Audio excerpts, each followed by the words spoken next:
Good morning, Chaverim. Likutei Moharan Zayin. Good morning, Likutei Moharan Zayin. Tinyana. Mahamam Yenagem.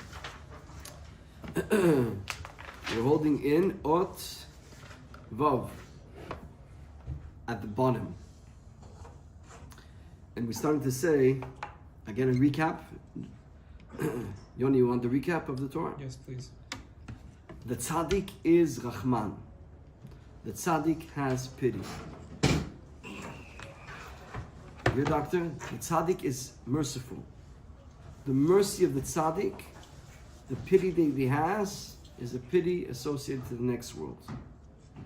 The next world, if you come without baggage, you're stuck. If a guy doesn't prepare for Shabbos, he won't have food on Shabbos. If a guy doesn't, it's not true, prepare for his retirement, he'll have retirement. Hashem will help take care of him. But you know what the going think. If you don't prepare this world, Torah and mitzvahs, you get there, you're lacking. If you have averot, it's a major problem. The tzaddik sees that. So his pity is to save Am Yisrael from sin. His whole inyan is to save them from sin, either by teaching them or praying for them. To forgive them from the deen that's on them. And the way he does that is giving dat. The way he helps you to stop sinning is to give you information, dat, knowledge, Torah, awareness. Ata oret el hadat ki Hashem unokim. That there's God in the world. Everything is from Him. When He does that, He's helping you. You should be like Him. You should give that to people. And guess what? When you give that to people, you're actually helping yourself.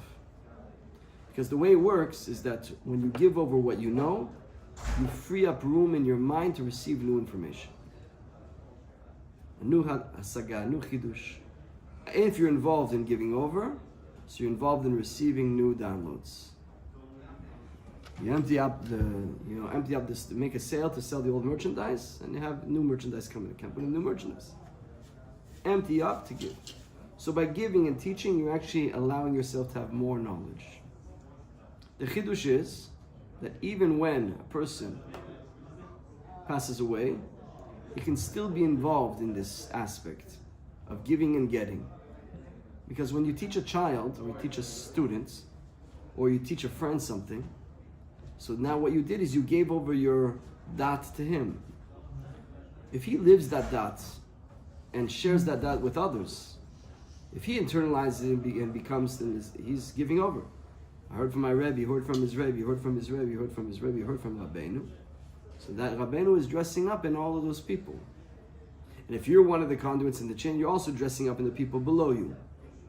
What we're learning now that we're saying Divrei Rabbeinu, Rabbeinu is dressing up in our Diburim to give this message. Nimsa, that the Rebbe, if I heard from Rav Kenning how to explain this, so Rav Kenning is mitlabesh in our Dibur. He's giving you the Dibur, not me. But I have a suit that I'm a conduit in it. And so I have a part of that chain as well.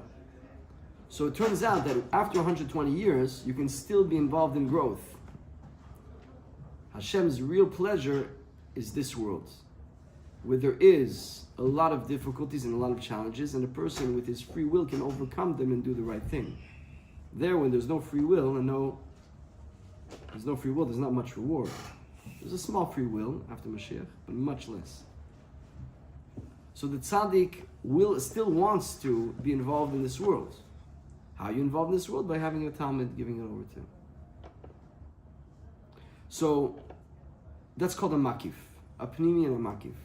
What you know is pnimi, what you don't know is makif. When you give over what you know, you receive what you don't know, makif. And there's infinite levels of wisdom and knowledge, of closeness, proximity to Hashem that you could attain in this world. It's non-stop. Because Hashem is infinite, so the levels that you could reach are infinite. That's simple. Now there are levels in this world and there are levels in the next world. In this world where we are limited by time, we are limited in time and space, but time is a fiction of the imagination, it's a creation, it's not true. Time is not a real element.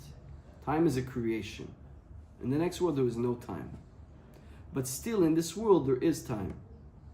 And to explain concepts, it's within time. there are certain concepts which there's not enough time in the world to explain them to you. For example, if you have a child, you're a big, you're a learned person, and you understand the Tosfot, and you understand the Marshan, the Tosfot, and the Rambam, how he's mecholek in the Tosfot, and you understand the Ashlachot in the Halacha, you know how it comes out in the Halacha, and the Nafkaminas, and you know all that, because you studied a lot. Now you have a 5-year-old kid, you think you can explain it to him? Smart kid, doesn't have the mind capacity to understand it. And you, when you were 5, you also didn't have that.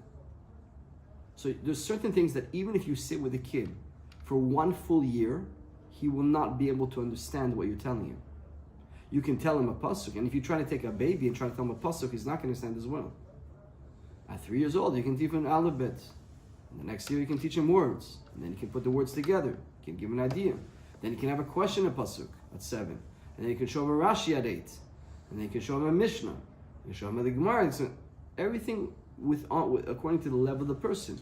There's hasagot that are within time or without time.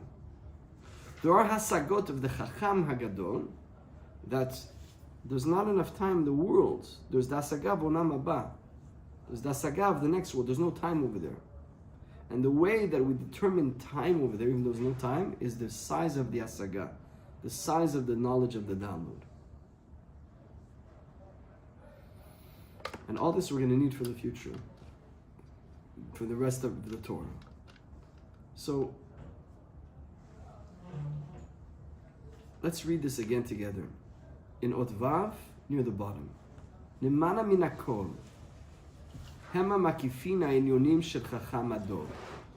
The highest makif is the makif of the tzaddik ador, the chacham ador. שעל ידי שזה הרבי והחכם שבדור עוסק לדבר עם תלמידיו מכניס מהם דעתו. The tzaddik, the rebbe, the chacham, he's not calling him tzaddik over here, he's calling him rabbi, calling him chacham, because wisdom, the sign of the tzaddik, which is the wisdom of the tzaddik, is called chokhmah. It's the same thing. Tzidkut is his personal avodah. His fasting, his not sleeping, his chesed. But chokhmah is to teach. Rebbe is a teacher. Rosh B'nai Yisrael is the Rosh. לדבר עם תלמידיו מכניס בהם דעתו, על ידי זה נכנסים למקיפין שלו לפנים. And even though we read this before, we're doing it again. His makif is coming in. Because like we said, anybody on their level, you teach something, you get more knowledge. It's clear to you. The teacher himself, during the shiur, becomes more clear in the shiur. He sort of understands it before, but he gets much more clarity while he's teaching. Happens all the time. I see when I teach a daf Gemara, I know it much better than if I learn it by myself. Even if I learn it 3 times, 4 times by myself, it's not as good as if I learn it twice and teach it once. I can learn it 3, 4, 5 times by myself, it's not as good as if you teach it once. It's because you're getting the makif. You're teaching, so you're getting makifim. So it's strengthening the understanding. The kusha. Today we had a kusha in the Gemara. You get a kusha and understand something. That's a makif. The problem in the Gemara is also makif. In the beginning you thought everything is clear. It makes sense. Now you're on a higher level of understanding. You understand that there's a problem in the Gemara. So here, makifin sheno b'chinat arichut yamim mishanim. So the makif of the chacham is called length of days, length of years. Why is it that? Why do we call it that?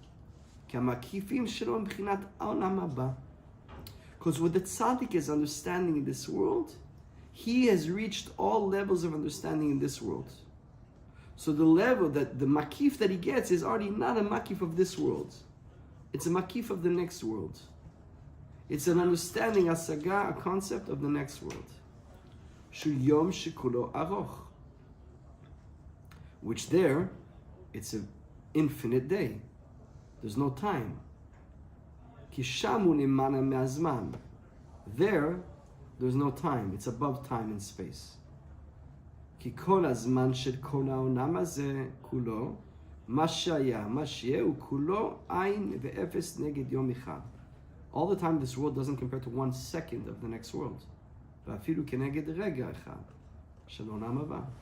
Like we explained last time, if you have a kid, he's 5 years old and you're driving to my daughter, she doesn't want to go to Lakewood. She cries when we tell her we're going to go to Lakewood because it's too long for her. A kid between one birthday and the next is an infinite amount of time. At 50 years old, 40 years old, the birthday's like just finished. They started 2 years ago. It's like just yesterday, right? Because the more you have that, the less time seems real. So the next world, you have so much that, there's no more time. In a dream, you can dream for 15 seconds, Abena said, and it feels like days and weeks and months and years. But it's nothing. So since you have very little dat when you're sleeping, so it seems like there's a lot of time. And the next world that there's full of dat, so there's no time. Shu yom shekulo aroch. So if the download you're getting is not already in this world, because you reached all levels of this world, so you're getting a download from the next world, which is above time and space. Once Reb Chaim Vital saw the Arizal sleeping on Shabbos in the afternoon, a little nap, and his lips were mumbling. It's written in Shifrei Ari. So Reb Chaim asked him, "What are you doing?" He said, "I was learning in Yeshiva Shel Mana. I was learning in the heavenly yeshiva. Can you teach me what you learned?" He said, "I could, but it would take me 70 years. Because in this world, I need to give you 70 years of introductions to explain to you something. To teach you a Tosfot, I need to teach you Aleph Bet, and teach you Patach Kamatz, Tzera. I need to teach you words, I teach you Chumash, I teach you Mishnah, I need to teach you Gemara, I teach you Rashi, I need to teach you how Tosfot works, the Gemara over there and this Gemara over here, and the question between Tosfot and the answer based on this Gemara, and how to explain it based on that. If my son is now, I want to teach him a Tosfot. Now he's 8, so maybe it's getting closer. But imagine at 3 years old, it's going to take me 10 years to teach him a Tosfot. You understand? 10 years. That's because, but I'm in this world a little bit more advanced. But imagine you're getting downloads information from the next world. There you can learn in 15 seconds what it takes 70 years over here. So I'm going to need 70 years to teach you, he told him. So we can't do it. Do you understand where the Arizal is holding? And even what he teaches is the tip of an iceberg. There are people that learn Kitvei Ari and Zohar and the Sidur of the Rashash. So the Arizal spoke about how the world was created, how the Hashem's light was mitzuntzam, it's tishtashlut, how we got to this finite, to this physical world. And he teaches how the mitzvot interact with the world, Priyatz Chaim, what it affects the world. And then there's the kavanot, so there's a Sidur of kavanot. The Sidur of kavanot is like major. You ever saw the Mekubalim, they're turning pages and the Shemot, and some people don't know what they're doing, but some people, like the Arizal and the Rashash, and these ones that it's like the pshat for them, they're like going through, you know what they're going through when they're doing this. And so I heard from Rabbi Kenning that he said, and to learn that Siddur is like a lifetime. It's like you be kollel every day to learn the Siddur. They learn the Siddur, the Rashash. How to do it, how to mikaven, ketshema, and all the mitzvot and everything. So, Rabbi Kenny told me once that Rav Ephraim, that Shlita, that some say that the Arizal, what he wrote of the kavanot is only for one day, but every day they change. But he could only give over one day in this world because I'm going to give you every day's kavanot. The Arizal really knew the kavanot of every day, because he would sleep and he would go up and he would know everything. But how can I tell it to you? It takes you a lifetime to learn one day of kavanot. It's a sagot. It's a sagot. But it's a sagot of the next world. If you're able to go up to the next world and be out of time and space, so what you can do in 1 second, it's like infinite. It's infinite. So you understand what the Rebbe is, what the tzaddik is, that he has hasagot there? V'sham en shum zman. Ki hu b'chinat lemana me'azman. There it's above time and space. Seder hazmanim sheyesh sham. So how do we determine time in the next world? It's not about time. And b'chinat hasagot shel makifim, shesh makifim shem b'chinat yamim, yesh makifim shem b'chinat shanim. B'chinat tukufot yamim tivgot hashanim. So we have psukim that say, you know, the season of the days, the season of the years, but really it is, it's referring to knowledge and new musagim that are available in the next world. So how do you know if we could call that there's time there, which is not, but how do you call advancement in that place which is called the next world? It's how big the download you got is. This is a big download, this is a small download. This is a day, this is a week, this is a month, this is a year, this is a millennium, century, millennium. But it just depends on the download you get. And I want everybody to internalize this.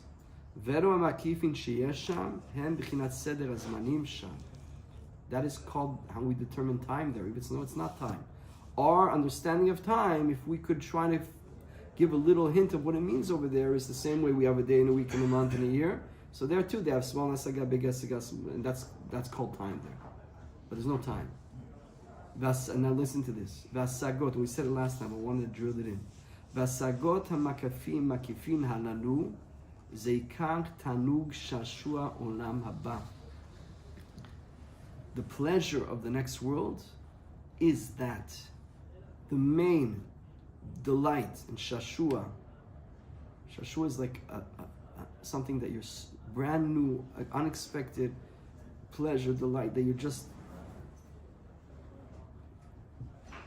in ecstasy from this experience. The knowledge of God in the next world, that's the ecstasy. The same way here. Today we learned about bazichin in the Gemara, we're going to see later. I'll read every day the Amar Abai, and I was always like a little bit, maybe what's the bazichin? But now I understood clearly in the Rashi, we're going to see it tomorrow, what's the bazichin. I'm so happy to now finally know clearly what's the bazichin when it was. It was like some incense that we put on the bread, in the showbread in the Bet Mikdash, when we would burn it, what we do with it. I'm so happy to know that. Every piece of knowledge, a clarity, and simcha katarat asvekot. The biggest joy is knowledge. Even, by the way, in the regular world, like a scientist, the pleasure that he has in figuring out like an equation, like or a mathematician, some algorithm, and then to be able to use that after, he sees the guy going to eat a pizza. He says for him it's like a fool. Like that's your whole life, a pizza and a French fries. But the guy loves his pizza and French fries. And for him, the algorithm is like Gan Eden. But if it's written like that in Chassidut, a bit in Chabad, like a chess player. Somebody's playing chess, like the wisdom in a game of chess. I'm calculating 30 steps ahead, and if you do this, I already have 20 backups. You know the Gan Eden, like the pleasure, that they look at the pleasure, you're buying a car, a fancy car, like you're playing with a toy. Like a kid playing with a toy, it's a joke. Like you look at the kid with his toy, with his water gun, with his, wow, he's having such a geschmack. And you're like, if you know his geschmack, I'm traveling, I'm flying, I'm buying, I'm going to meals. The kid with his candy, with his bubble gum. You give a kid a bubble gum. But the guy who likes chess, and the guy's a scientist, and the guy's in the lab, and the guy's creating the AI, feels like the people, but imagine if it's godly wisdom. The guy who likes chess, come learn a Maramshif. Come learn a Marsha. If you knew a Marsha, the Gan Eden of the Marsha, the Gan Eden of a Maramshif, the Gan Eden of a Biur Rambam. Kol Sheken, if you get Hasagot Elokut. So the main, and that's in this world already. But the pleasure of the next world is these downloads, these understandings, these concepts. That's the Gan Eden. Ashrei Mishe Zocher Asigan. Praiseworthy is the person who has the merit of getting them, attaining them, receiving them. We're going to go on to the next part tomorrow. But before we do that, I want to point out something which seems to be true in the Torah. This is a main point of the Torah. In this world, I teach you, I get a new information. What a pleasure. What a Gan Eden.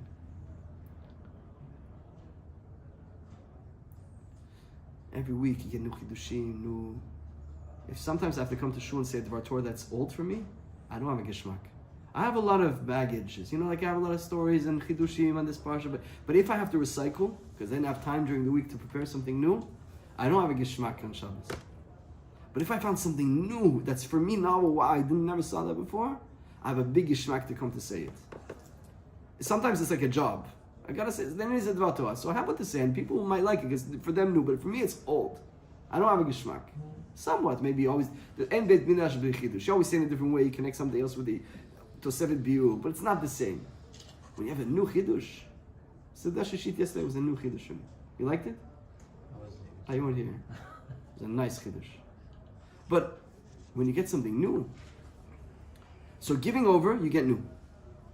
But what happens when you pass away? So Rabbeinu said, you got to make sure that you're still here to give over.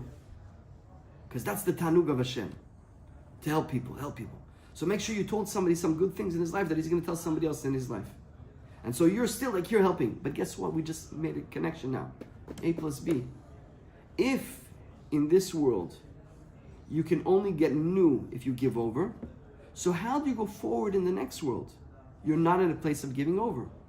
How do you get hasagot in the next world? Makifim in the next world? How do you get that? Seems to me, what the Rebbe is saying here, is that when you give over to a Talmud, and Rabbeinu said over that, you dress up in the Talmud. So, if I have a son, and he's Talmud Chacham, and he's Tzaddik, and he's giving over what I taught him, after 120 years, so I'm dressing up in him. And when I'm dressing up in him, well, he's giving over, but I'm giving over through him. So I get the new Makif in the next world.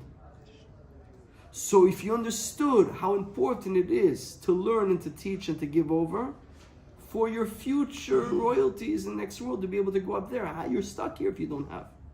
So a guy does everything for himself, he learns for himself, everything for himself, he doesn't teach anybody, he doesn't do it, doesn't be mamid, tamidim, so okay, whatever you got, but you're stuck there. But if you had tamidim and you did have tzah and you taught and you gave and you, so then all the tamidim, all the people that you spoke to, every time they're doing, you're continuing to grow. So you understand where Rabbeinu is now? Understand how he's getting? We'll save it for later, but understanding of Hashem there is Rachmanut of Hashem. So the tzaddik gets to new levels of Rachmanut that he can bring down to the world after, because he's connected. It won't go too far, but at least he can meditate on this. Yom Tov L'Kulam.